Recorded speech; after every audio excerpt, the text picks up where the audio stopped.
3교시 시작하겠습니다.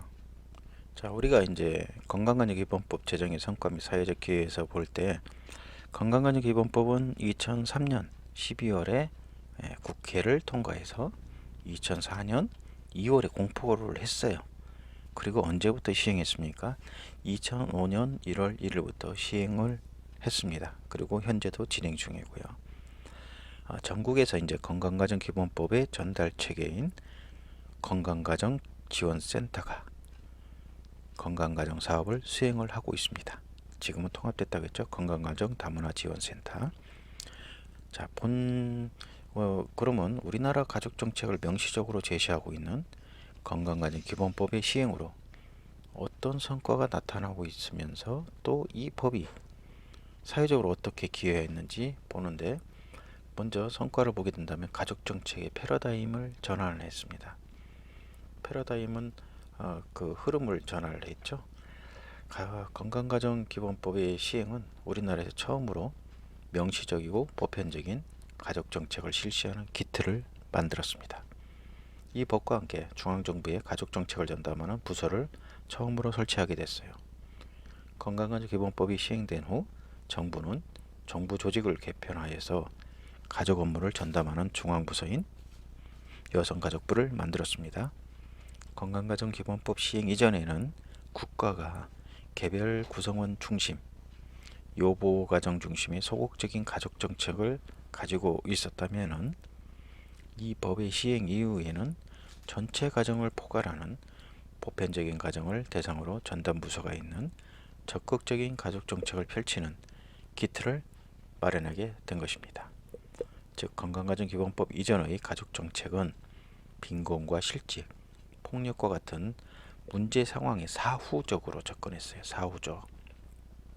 그래서 사후적으로 접근해서 해결하다 보니까 아무래도 한계가 있죠. 협소하고, 그리고 잔여적이고 보충적인 거, 문제에 대한 쪽을 채워주는 그런 접근이었습니다. 근데 건강가정기본법은 다양한 형태의 모든 가정을 위한 문제 해결과 예방을 동시에 포괄하는 통합적이고도 보편적, 예방적인 법제도입니다. 자, 이로써 정책의 패러다임이 전환되었다고 할 수가 있습니다. 정부의 건강가정기본법에 따라서 2005년부터 5년마다 가족정책의 방향을 제시하는 건강가정기본계획을 마련하여서 시행하고 있습니다. 자, 두 번째로 가족 관련한 법과 정책의 범위 확대가 있습니다. 건강가정기본법의 제정 및 시행 이후에 가족에 대한 관심이 증대가 되었고, 이에 따라 가족과 관련한 다양한 법들이 제정 혹은 개정되어서 시행이 되고 있습니다. 2005년 9월부터는 저출산 고령사회 기본법이 시행되고 있고, 2007년 10월부터는 보다 보편적인 의미의 한부모 가족 지원법이 개정되어 시행되고 있으며, 2008년 6월부터는 가족 친화 사회 환경의 조성 촉진에 관한 법률, 요것이 시행되고 있고, 남녀 고용 평등과 일가정 양립 지원에 관한 법률이 개정되어 시행되고 있습니다.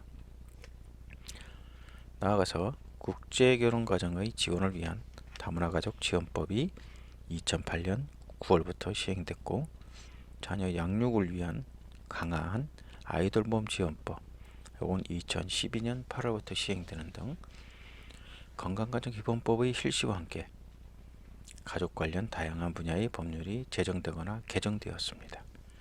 즉, 건강가정기본법의 제정 및 시행은 가족과 관련한 다양한 법과 정책의 범위를 확대하는 데 크게 기여했고, 이는 가족 관련 국민적인 관심과 요구를 반영하여 이를 국가적인 정책으로 확대를 했습니다. 세 번째로 가족정책 전달 체계 확대가 있어요. 우리 건강가정기본법에 따른 각 지역의 건강가정지원센터는 가정 문제 예방과 상담 및 교육, 가족 친화적인 환경을 만들기 위한 가족문화운동의 전개 및 가정생활을 위한 정보 및 자료 제공 등을 하면서 건강가정 사업을 수행하고 있으며, 정부가 가족정책을 국민에게 직접 전달하는 일선 전달체계의 역할을 수행하고 있습니다. 건강가정지원센터는 2004년에 3개의 시범센터에서 시작해서 매년 증가했으며 2014년 다문화가족지원센터와의 통합 등을 시작으로 전국 거의 모든 기초자치단체에서 가족지원 서비스를 지원받을 수 있도록 확대가 됐습니다. 건강가정지원센터에는 가정의 건강성 증진을 목표로 가족 관련 전문가로 훈련받은 누구요? 건강가정사가 종사자로서 역할을 수행함으로써 사업의 효율성을 증대시키고 있습니다. 사회적 비용의 감소가 있습니다. 지금까지 한국 사회의 가정 문제에 대한 접근은 사후 치료 중심이었어요. 그러다 보니까 비용이 너무 많이 발생하게 되고 또 그만큼 또 효과도 떨어졌습니다.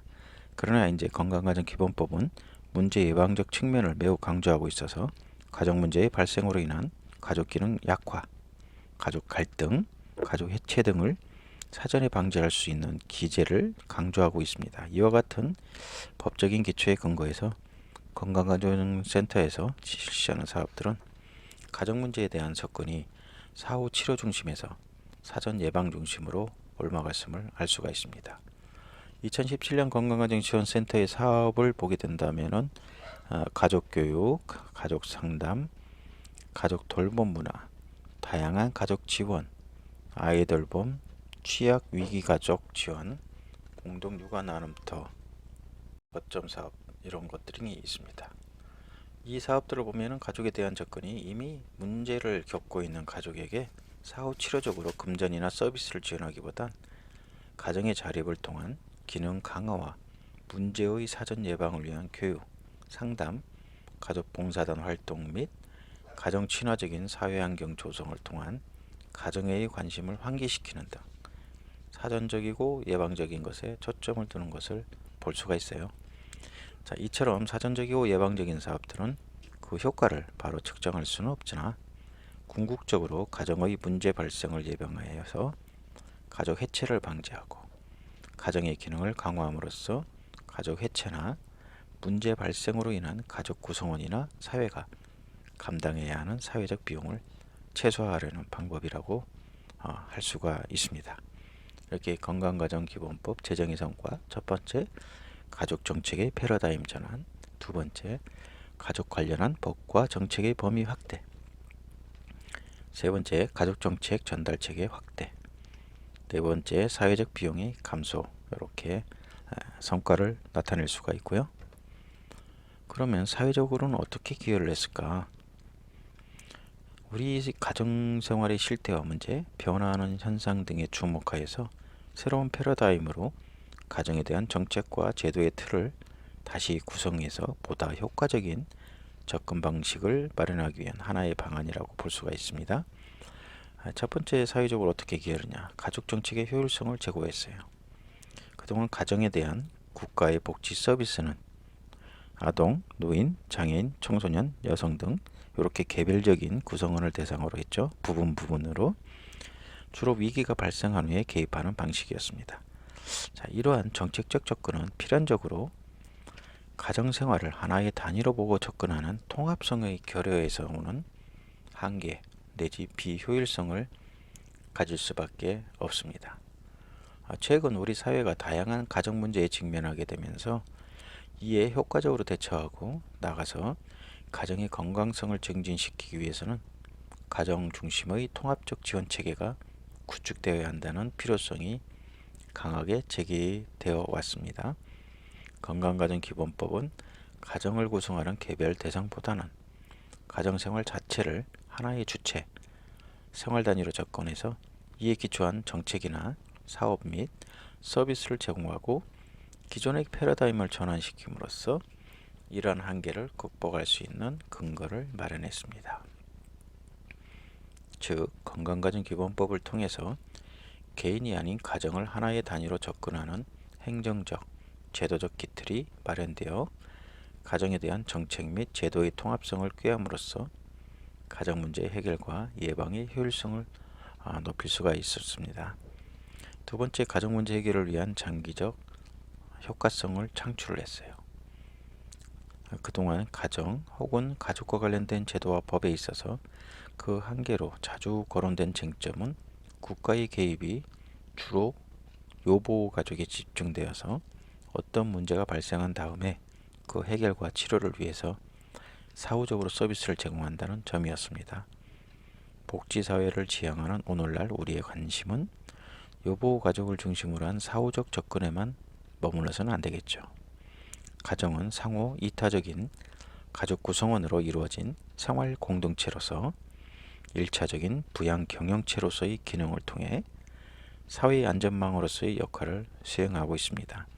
자, 이런 의미에서 건강한 가정은 바로 가장 중요한 사회자본이라고 할 수 있습니다.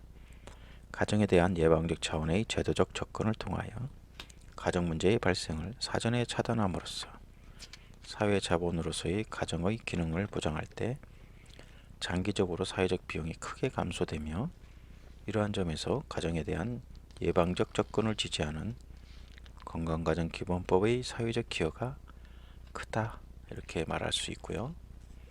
세 번째로는 이제 사회 통합의 실현인데요. 변화하는 사회 현상 중에 가장 두드러진 것은 다양한 가족 형태의 출현과 확산, 그리고 이에 따른 가족 관련 가치관과 인식의 변화 등입니다.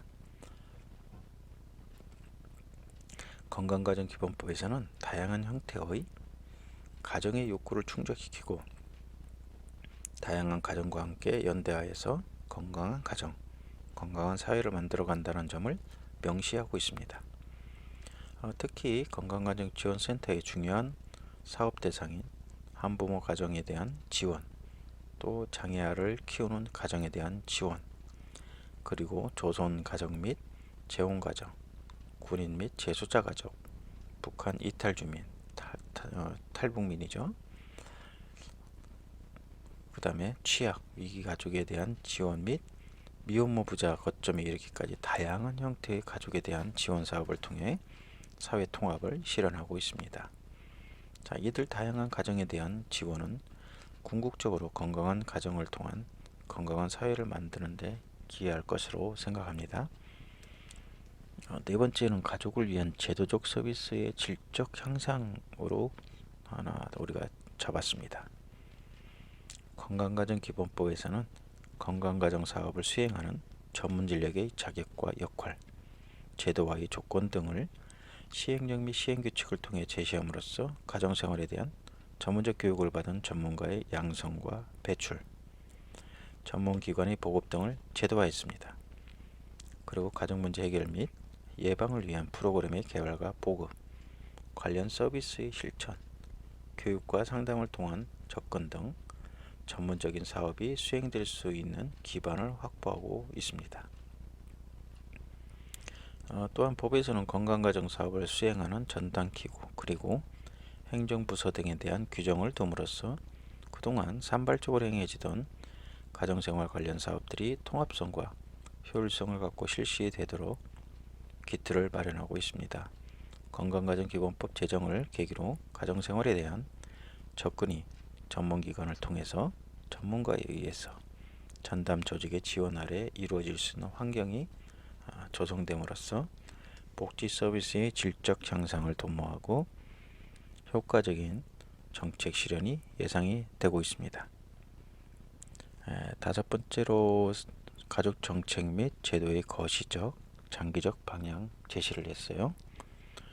건강가정기본법에 의한 전국적인 가족 실태조사와 건강가정기본계획의 수립 및 실행 등을 통해서 장기적으로 효과를 가져올 수 있는 가족 정책이 본격적으로 마련될 수 있으며 세부적인 정책 실현 사업들에 대한 비전을 제시할 수 있었습니다. 가족생활 실태에 기반하여 가족 관련 변화를 정확하게 예측해 거시적이고 장기적인 가정정책의 방향을 제시함으로써 심각한 문제가 예견되는 저출산 고령화 사회에 효과적으로 대응할 수 있었습니다. 지금도 진행 중입니다. 이거는 마지막으로 이제 사회적 일자리 창출에 기여를 했는데, 건강가정기본법에 의해서 국가는 가정에 대해서 필요한 서비스를 지원하면서 이는 전문가인 건강가정사를 통하여 제공하도록 하고 있습니다. 자, 법에서는 건강가정지원센터에 전문가인 건강가정사를 두도록 규정하고 있으며, 건강가정사는 사회복지학, 가정학, 여성학 등 관련 교과목을 이수하고 졸업한 자 또는 특례 조치에 의해서 양성교육을 받은 자, 이렇게 되어 있습니다. 전국의 건강가정지원센터 및 다문화가족지원센터 등에 근무하는 건강가정사뿐만 아니라 가족 친화문화 조성 사업이나 부모교육, 부모 자녀 상담, 가족문화 조성 등에 종사하는 전문가에 이르기까지 다양한 종류의 가족 관련 사업의 전문가를 필요로 하는 사회적 일자리 창출에 기여했습니다. 또 건강가정지원센터는 자녀 양육에서 보육시설이 감당할 수 없는 시간대의 자녀 돌봄이나 가정의 긴급한 필요에 부응하여 자녀 양육을 지원할 수 있는 아이 돌보미 사업을 실시하고 있습니다. 가정의 자녀 양육을 지원하는 아이 돌보미 사업은 전국의 수많은 가정들이 돌봄 지원을 받을 수 있게 하였고, 자, 이와 함께 이제 수천 명의 아이 돌보미들이 활동하는 사회적 일자리를 창출하였습니다. 이렇게 사회적으로 첫 번째 가족 정책의 효율성 제고, 가족 문제 해결을 위한 장기적 효과성 창출, 사회 통합의 실현, 가족을 위한 제도적 서비스의 질적 향상, 가족 제도 및 제도의 거시적, 장기적 방향 제시, 마지막으로 사회적 일자리 창출에 기여를 했다. 기여를 많이 했죠. 이게 건강가정기본법의 취지이고 이념이었고, 그 다음에 구체적인 법의 테두리 이런 것도였고, 성과나 사회적 기여에 대해서 봤습니다. 자, 그러면 이제 건강가정기본법과 관련되는 법들 꽤 되겠죠. 저출산 고령사회 기본법, 그 다음에 다문화가족지원법, 한부모가족지원법, 가족 친화사회 환경의 조성 촉진에 관한 법률, 남녀고용 평등과 일가정 양립 지원에 관한 법률, 민법, 가족관계의 등록 등에 관한 법률, 아이돌봄 지원법, 이렇게 7가지가 있는데 간단하게 이렇게 보도록 하겠습니다. 건강가정기본법이 제정, 시행된 이후에 가정 문제에 관련한 다양한 법들이 제정되거나 개정되어 시행되고 있습니다. 자, 이는 가정 문제, 가정생활의 다양성에 비추어 볼 때 가정에 대한 제도적, 정책적인 지원을 보다 촘촘하게 할 수 있다는 점에서 매우 의미 있는 일입니다. 이들 법의 특징은 가족에 대한 지원이 자녀적이고 요보 대상을 중심으로 한 개별 구성원 중심의 복지적 지원에서 벗어나서 보편적이고 일반적이며 가정에 대한 통합적인 지원 개념으로 나아가고 있다는 것입니다.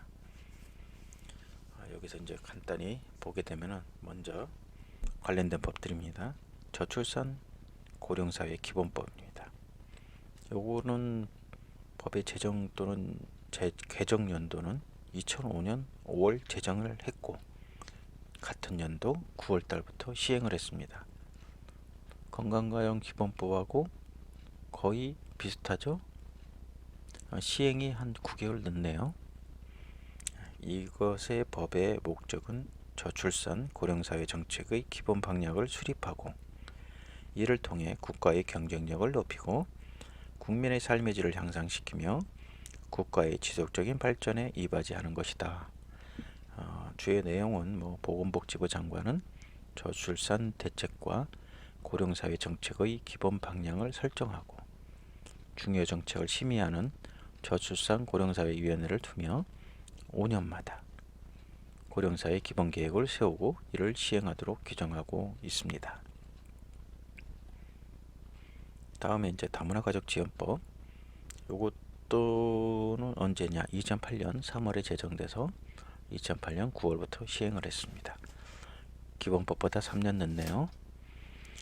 법의 목적으로는 다문화가족 구성원이 안정적인 가족생활을 영위하고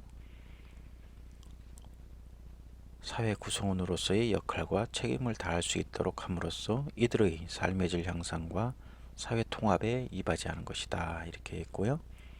주요 내용으로는 여성가족부 장관은 5년마다 다문화가족 정책 기본 계획을 세우고 3년마다 다문화가족의 현황 및 실태 파악을 위한 실태조사를 실시하며 국무총리 산하에 다문화가족 정책위원회를 설치하고 이들을 위한 각종 지원을 하며 이를 위해 다문화가족 지원센터를 지정 운영한다.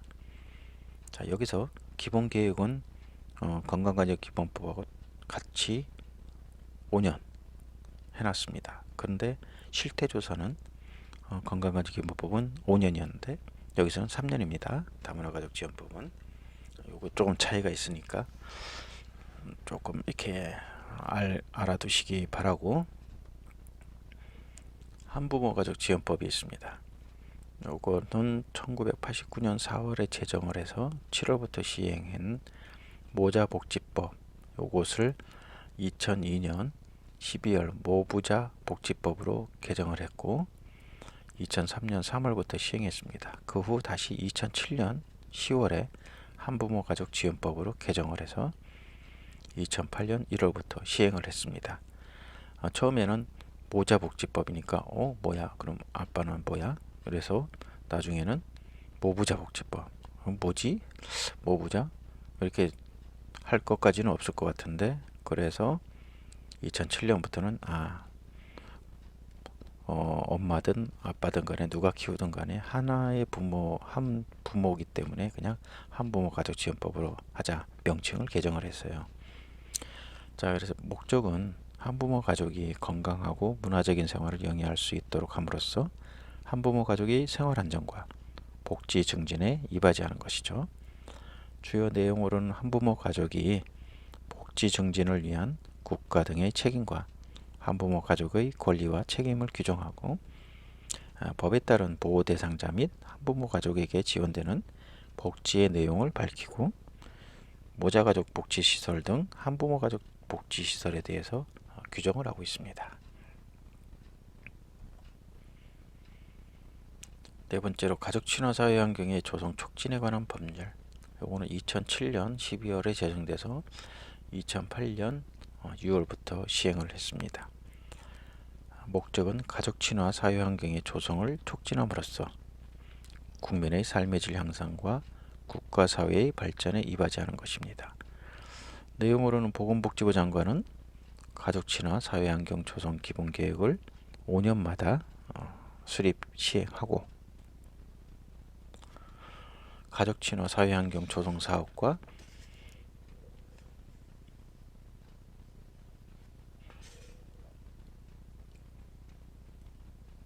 사회 환경 조성 정책의 수립 시행을 위해서 또 3년마다 실태 조사를 하라고 했습니다. 여기도 마찬가지로 다문화가족지원법과 같이 마찬가지로 기본계획은 5년, 실태조사는 3년 이렇게 했고요. 가족친화 사회 환경 조성 사업과 가족친화 기업 등에 대한 가족친화 인증에 대해서 규정하고 가족친화 지원센터를 지정할 수 있음을 규정하고 있습니다. 남녀고용 평등과 일가정 양립 지원에 관한 법률은 1987년 12월 남녀고용 평등법 제정을 했고 88년 4월에 시행을 했습니다. 그리고 2007년 12월에 남녀고용 평등과 일가정 양립 지원에 관한 법률, 이렇게 명칭이 상당히 길죠. 개정을 해서 2008년 6월부터 시행을 했습니다. 목적은 대한민국 헌법의 평등 이념에 따라 고용에서 남녀의 평등한 기회와 대우를 보장하고 모성 보호와 여성 고용을 촉진해서 남녀 고용 평등을 실현함과 아울러 근로자의 일과 가정의 양립을 지원함으로써 모든 국민의 삶의 질 향상에 이바지하는 것. 내용은 남녀고용평등법의 주요 내용의 일, 가정, 양립 지원에 관한 내용인 육아휴직제도 등 근로자의 육아 지원에 대한 것, 그리고 직장 보육시설의 설치, 그리고 근로자의 가족 돌봄을 위한 지원 등과 일, 가정, 양립 지원을 위한 기반 조성을 더하여 규정하고 있습니다. 여섯 번째, 민법, 가족관계의 등록 등에 관한 법률인데 1958년 제정된 민법 가운데 친족편은 2005년 3월 개정을 했습니다. 2008년 1월부터 시행하고 이의 실행을 위해 가족관계 등록에 관한 법률이 2007년 7월부터 시행이 됐어요. 목적은 가족관계 등록 등에 관한 법률은 국민의 출생, 혼인, 사망 등 가족관계의 발생 및 변동 상황에 관한 등록과 그 증명에 관한 사항을 규정하는 것이고요. 내용으로는 오랫동안 민법이 규정하고 있던 양성 불평등은 호주제에 관한 내용 삭제. 이때 상당히 사회적으로 말이 많았었죠. 호주제 폐지. 개정된 민법은 가족의 범위를 배우자, 직계혈족 및 형제자매, 그리고 생계를 같이 하는 직계혈족의 배우자, 배우자의 직계혈족 및 배우자의 형제자매로 새롭게 규정했습니다. 또 혼인은 가족관계의 등록 등에 관한 법률이 정한 바에 따라 신고함으로써 효력이 발생하므로 이와 같은 가족관계의 형성 및 변동을 등록하기 위해 동법률이 제정이 되었습니다. 그런데 여기 민법 친족에 보면은 가족에 대한 범위가 있습니다. 거기에 아직까지 우리 민법에는 입양은 여기에 포함이 안 돼 있어요. 그래서 건강가정기본법하고 차이가 있습니다. 여기에서 차이가 있어요. 그래서 민법도 아마 개정이 돼야 되지 않을까. 입양도 가족의 범위에 들어가기 때문에 건강가정기본법에는 그 다음에 마지막으로 아이돌보험 지원법이 있습니다.